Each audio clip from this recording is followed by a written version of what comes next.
Thyroid உங்களுக்கு கண்டினியூவா இருக்கு, இதனால உடல் எடை கூடுது இல்ல உடல் எடை குறையுது, ஹைப்பர் எதுவா இருந்தாலும் சரிங்க, அவங்களுக்கு இது அற்புதமா தீர்வளிக்கும். ஒண்ணு அசதி, சோர்வு, டயர்னஸ், தூக்கமின்மை, அதுக்கப்புறம் பாத்தீங்கன்னாக்கா இந்த மாதவிடாய் சம்பந்தமான பிரச்சனைகள், கர்ப்பப்பை சார்ந்த பிரச்சனைகள், தொண்டையில இருக்கிற பிரச்சனைகள் எதுவா இருந்தாலும் ஒரு 48 நாள் அருமையா சரியாயிட்டு வரும்.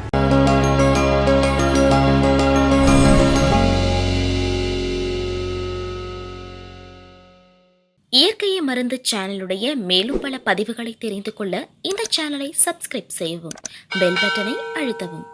மேலும் மருத்துவரின் ஆலோசனை பெற இந்த வீடியோவில் உள்ள எண்ணிற்கு தொடர்பு கொள்ளவும்.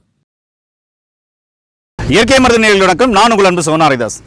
இந்த தைராய்டில் இருக்கிற TSH லெவலை எப்படி 48 நாள்ல நார்மல் கொண்டு வரலான்ற அற்புதமான தகவலை நான் வெளிப்படையாக சொல்ல போறேன். வாங்க வீடியோக்குள்ள போலாம். நண்பர்களே, என்னுடைய கையில் இருக்கிறது பார்த்தீங்கன்னா கண்டங்கத்திரி அப்படின்ற ஒரு அற்புதமான மூலிகை. இதெல்லாம் எல்லாருமே பார்த்துருப்பீங்க. இந்த கண்டங்கத்திரியுடைய மூலிகையுடைய இலை இருக்குல்ல, இந்த இலையை வந்து கட் பண்ணிக்கணுங்க. இதில் பாருங்கள் எவ்வளோ காய் இருக்குது, இலைகள் இருக்குது.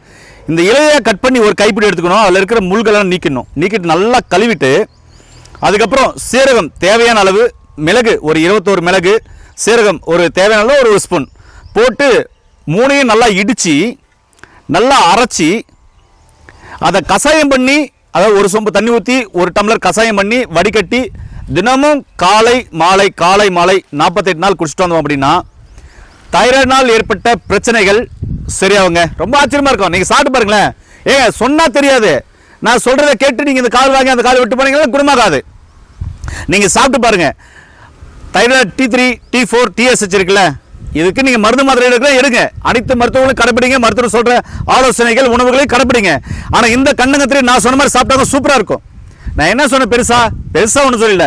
இதனுடைய இலையை பறிக்க சொல்லியிருக்கேன், பறிச்சு என்ன பண்ண சொல்லியிருக்கேன், அதில் இருக்கிற முள்களை எடுத்துருங்கன்னு சொல்லியிருக்கேன். இதெல்லாம் முள், இதெல்லாம் எடுத்துருங்கன்னு சொல்லியிருக்கேன். எடுத்துட்டு ஒரு கைப்பிடி எடுத்துட்டு நல்லா அரைச்சி அதோட 21 மிளகு ஒரு ஸ்பூன் சீரகம் போட்டு நல்லா அரைச்சி அதை கஷாயம் பண்ணி குடிக்க சொல்லியிருக்கேன். இல்லை அப்படின்னு சொன்னாக்க இதை நார்மல் தண்ணியில் போட்டு நல்லா கலக்கி ஃபில்டர் பண்ணி அப்படியே குடிக்கலாம். சரிங்களா? இவ்வளோ தானே சொல்லியிருக்கேன். இதோட சேர்த்து நீங்கள் எடுக்க மாத்திரை எடுத்துட்டு வாங்க. ஒரு 48 நாள் எடுத்துட்டு வாங்களேன். ஏன்னா அற்புதமாக தெரியும் உங்களுக்கு. இதுக்கு பேரே கண்டங்கத்திரி, அதாவது கண்டத்தில் உள்ள பிரச்சனைகளை சரி பண்ணக்கூடிய ஒரு மூலிகை இந்த கண்டங்கத்திரி மூலிகை. அப்ப இந்த கண்டத்தில் இருக்கிற பட்டர்ஃப்ளை போல இருக்கிற தைராய்டு கிளாண்டை சரி பண்றதுனால தான் இதுக்கு பேரே கண்டங்கத்திரி வந்துச்சு. அதாவது தொண்டையில் இருக்கிற சளி, தொண்டையில் இருக்கிற பிரச்சனைகள், ஏங்க எல்லாத்தையும் சரி பண்ணுங்க. ஏங்க நல்லா புரிஞ்சுக்கோங்க. அது எப்படி சாப்பிடணும்னு சொல்லிட்டல, இனிமே எல்லாம் சாப்பிட்டு வாங்க, சூப்பரா இருக்கும்.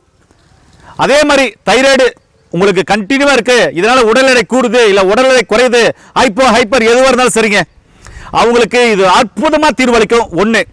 ரெண்டாவது, தைராய்டினால் ஏற்பட்ட பிரச்சனைகள் எதுவா இருந்தாலும் சரி, அசதி, சோர்வு, டயர்னஸ், தூக்கமின்மை, அதுக்கப்புறம் பார்த்தீங்கன்னாக்கா இந்த மாதவிடாய் சம்பந்தமான பிரச்சனைகள், கர்ப்பப்பை சார்ந்த பிரச்சனைகள், தொண்டையில் இருக்கிற பிரச்சனைகள் எதுவா இருந்தாலும் ஒரு 48 நாள் அருமையா சரியாயிட்டு வரும். நீங்க இன்னொரு கேள்வி கேட்கலாம், ஐயா இதை வந்து பொடி செஞ்சு சாப்பிட்டாக்க சரியாகுமா? கண்டிப்பா சரியாகாது. பச்சையா சாப்பிட்டாதான் கேக்குன்னு சொல்லியிருக்கேன். சரிங்களா? இது நான் வந்து பாத்தீங்கன்னா அப்படியே பச்சையாவே நிறைய கடிச்சு சாப்பிட்டுருக்கேன். ஆனா நீங்க சாப்பிடாதீங்க.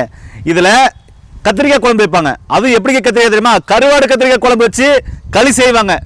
ஒரு உண்டை களி சாப்பிடுறவங்க இது குழம்பு வச்சு சாப்பிட்டாக்க 1.5 உண்டை களி சாப்பிடுவாங்க. இதை சாப்பிட்றதுக்கு நல்லா இருக்கும். இதுல ஒண்ணு இல்லைங்க,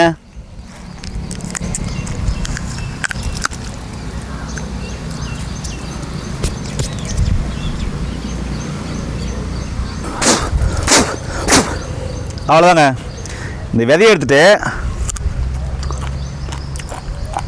அப்படியே சாப்பிடலாம். சுண்டக்காய் சாப்பிட்ட மாதிரி தான் இருக்கும். ஆனால் உடம்புக்கு அவ்வளோ நல்லது. இதில் இருக்கிற சத்துக்கள் நம்ம உடம்புக்கு போகும்போது, இது நான் பச்சையாக சாப்பிட்டு பழகிடுச்சு, நீங்கள் சாப்பிட வேண்டாம். இது உள்ளக்கிற விதையை எடுத்துட்டு நல்லா தோல் சதையெல்லாம் கழுவிட்டு கத்திரிக்காய் குழம்பு மாதிரி வச்சு சாப்பிட்டீங்கன்னா சூப்பராக இருக்கும். இது சாப்பிடும்போது என்னென்ன பிரச்சனை ஆகும், அப்படி என்னென்ன பிரச்சனைகளை சரி பண்ணும் அப்படின்னா, நுரையீரல் சார்ந்த அனைத்து வகையான பிரச்சனைகளும் மேல சரியாகுங்க. ஏன்னா சளி பிடிச்சிருந்ததுன்னு வைங்களேன், இதை வச்சு குழம்பு செஞ்சு பாருங்க, சுண்டக்காய் வச்சு குழம்பு செஞ்சு பாருங்க. இதோட தூதுவளையை கொஞ்சம் போடுவாங்க, இல்லைன்னா சூப் மாதிரி கசாயம் மாதிரி செஞ்சு சாப்பிட்டுக்கிறனால சூப்பராக கேட்குங்க. ஏமா நம்மலாம் முன்னோர்கள் சொன்ன எந்த விஷயத்தையும் கடைபிடிக்கிறாங்க, அதனால தாங்க நல்லாவே இல்லை.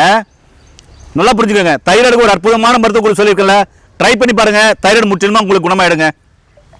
தைராய்டில் ஏற்பட்ட பிரச்சனைகளும் சரியாயிடுங்க. அதே மாதிரி தைராய்டு உள்ளவங்க ஒரு லெமன் தினமும் காலை சாப்பிட்ட பின்னாடி முழுமையாக எடுத்து, இவ்வளோ பேர் லெமனை முழுமையாக எடுத்து அதனோட தோல் சதவீதோட மிக்சியில் போட்டு அரைச்சி புரிஞ்சு வடிகட்டி அது சாறு வரும். அந்த சாறு ஒரு அரை பாலோட தான் வரும். அதை பல்லு பழமாக நாக்கில் வச்சு அப்படின்னு முழுங்கிக்கோங்க. இது ஒரு மாதம் எடுத்து பாருங்க. அப்போ சளி பிடிக்குதுன்னா அதில் மஞ்சள் தூள், மிளகு தூள், சீரக தூள் சேர்த்துக்கலாம், சளி பிடிக்காது.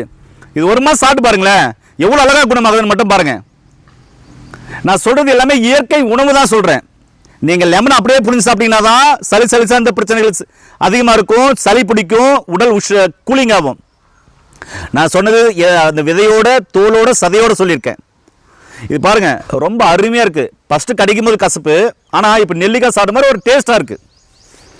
ஏன் அப்படின்னு சொன்னா முன்னோர்கள் இதை வச்சு தான் கத்திரிக்காய் குழம்பு செஞ்சு சாப்பிட்டாங்க. எதுக்கு? சளி பிடிச்சாக்க கத்திரிக்காய் குழம்பு வச்சுப்பாங்க, தொண்டையில் ஏதாவது பிரச்சனைனா கத்திரிக்காய் குழம்பா வச்சு சாப்பிட்டாங்க, நல்லா இருந்தாங்க. அந்த காலத்து தைராய்டு பேச்சுக்கே இல்லை. இந்த காலம் தைராய்டா போயிருக்குது. ஏன் அப்படின்னு சொன்னா எல்லாமே மாறி போச்சு, உணவு மாறி போச்சு, வாழ்க்கை முறை மாறி போச்சு, லைஃப் ஸ்டைல் மாறி போச்சு, ஏங்க எல்லாமே மாறி போச்சுங்க. அதனால தாங்க நம்ம நல்லாவே இல்லை.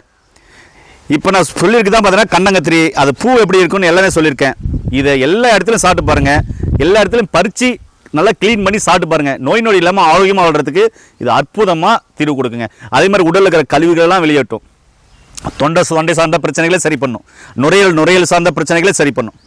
அதனால் இங்கே பாருங்க, உங்களுக்கு தைராய்டா யோசிக்கவே வேண்டாம், இது சாப்பிட்டாலும் சரியாக போகும். அதே மாதிரி நுரையீரல் சார்ந்த பிரச்சனைகள் இருக்கா, இந்த காயை கூட்டாவோ பொரியலாவோ செஞ்சு சாப்பிட்டுவாங்க. சரிங்களா? நான் சொன்ன மூலிகை, அதாவது இந்த காயோட நான் சொன்ன மூலிகை என்னென்ன மூலிகை சொன்னேன்? துளசி சொன்னேன், துளசி சொல்லனா சேர்த்துக்கோங்க, தூதுவளை சேர்த்துக்கோங்க, கண்டங்கத்திரி சேர்த்துக்கோங்க. சரிங்களா? இதெல்லாம் சேர்த்து அதே மாதிரி வெள்ளை கிருஷ்ணங்கனி கரைச்சா சேர்த்து நல்லா கொதிக்க வச்சு அதை குடிச்சிடுவாங்க. சளி சார்ந்த பிரச்சனைகள் மெல்ல மெல்ல சரியாகிறத கண் கூட பார்ப்பீங்க. தைராய்டு இருக்கா, இந்த இலையை மட்டும் பறித்து முள்ளெல்லாம் எடுத்துட்டு நல்லா அரைச்சி மிளகு சீரகம் போட்டு நல்லா அரைச்சி கசாயம் வச்சு காலை இரவு குடிச்சிட்டு வாங்க. தைராய்டு சரியாகும், நுரையீரல் சார்ந்த பிரச்சனைகள் சரியாகும். நான் சொன்னது எல்லாமே சரியாகுங்க, சாப்பிட்டு பாருங்க. சரிங்களா? மீண்டும் இன்னொரு அருமையான பதிவில் உங்கள் அனைவரும் சந்திக்கும் வரை உங்களுக்கு விடைபெறுவது உங்கள் குடும்பத்தில் ஒருவனாக உங்கள் அன்பு சோனாரிதாஸ். நன்றி, வணக்கம்.